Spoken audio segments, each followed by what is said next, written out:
Imagine for a second that you are transported to the world where soldiers mount on hippos while firing machine guns. Crabs are big as Jeff Bezos' bank account. Hills suddenly turn into monster-like creatures and start running. Whales can fly and aeroplanes have the face of...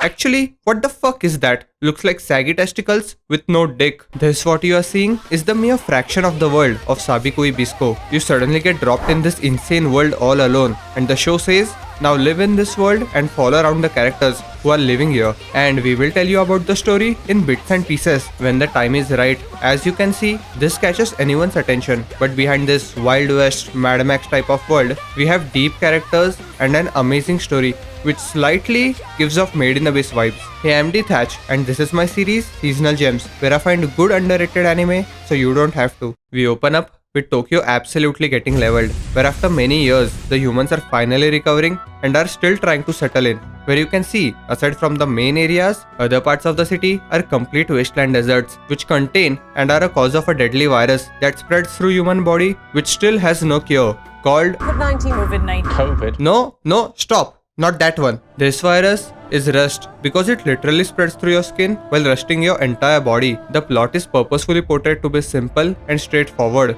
because where Sabikui Bisco really flourishes is with the characters and world building. As I said before, we get thrown into this world where we follow different characters. We got Dr. Milo, who is one voice actor away from being a trap. Milo is a kind-hearted doctor who runs his own clinic behind prostitution service, where he even treats his patients without any medical fees and sometimes even provides medicine out of his own expense. He does not take advantage of the patients or prostitutes by imposing his own authority, but on the flip side, we see him buying dangerous and illegal shrooms that could possibly be helpful in finding a cure for rusting disease, which is about to kill his sister. On the other side, we have Akaboshi. He's a wild guy who has a high bounty on his head, branding him a terrorist. His reputation is that he goes with the flow while destroying everything and taking advantage of the people.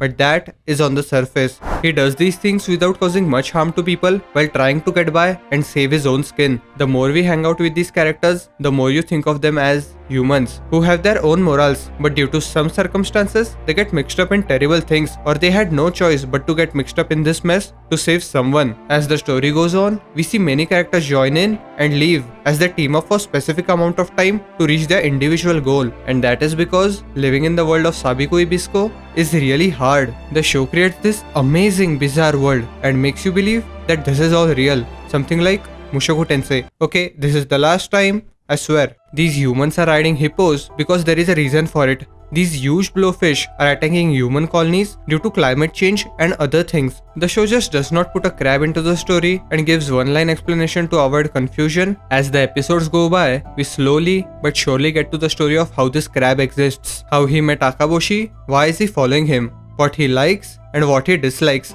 and making us believe that, yeah, riding a giant-ass crab is totally normal. You can tell the frustration and can feel the hopelessness of the people who are living close by the deserts. You can see prostitutes complaining about the clients who have caught the rust disease. The story and characters do not tell you that they are in a miserable state, but instead, they show you. I really love the world, where you can see the author has paid attention to the every little detail of the world, where even though you see things like this, I can see nothing wrong with it and can accept that this is totally normal in this world. Most stories grab you with a character motivation which powers through the series, or hook you with a shock or gimmick, but Sabikui Bisco does not do a quote-unquote hook.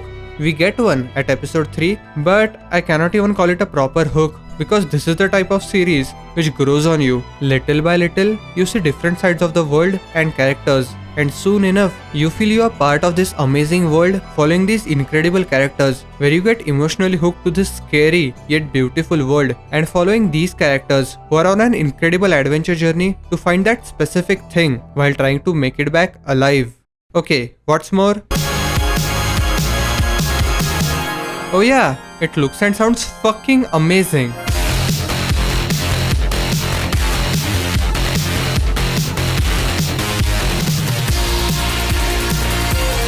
Everything is carefully animated and stylized. The attention to detail even in the mundane moments of the episode are carefully thought out. It is not flashy or in your face like Ufotable, but the amazing landscapes, the guttery alleys, snowy mountains, nighttime at the undercities, bomb-ass fights, the animation is consistently good throughout the story. Never I thought, oh, it is lacking here. Every episode is beautifully animated. And by episode 4, I had a feeling like, I know this. So I did a bit of digging and found out that the people working on it are a super team who worked on Fate series, Cowboy Bebop, Steins Gate, Attack on Titan of Wit Studios, Full Metal Alchemist Brotherhood, and CodeGeass. But that's not the important part. They all came together and founded a new studio called Studio Oz, who are under or supported by Studio White Fox, who did ReZero. But there is another studio under Studio White Fox called Studio Bind, who did Mushoku Tensei. So it all comes in circle, bitch. Okay, all jokes aside, this is a really good anime handled with a lot of care, but it takes time to get to the interesting stuff. So I will strongly recommend you to at least give the first 3 episodes a try, and if possible, binge the entire series.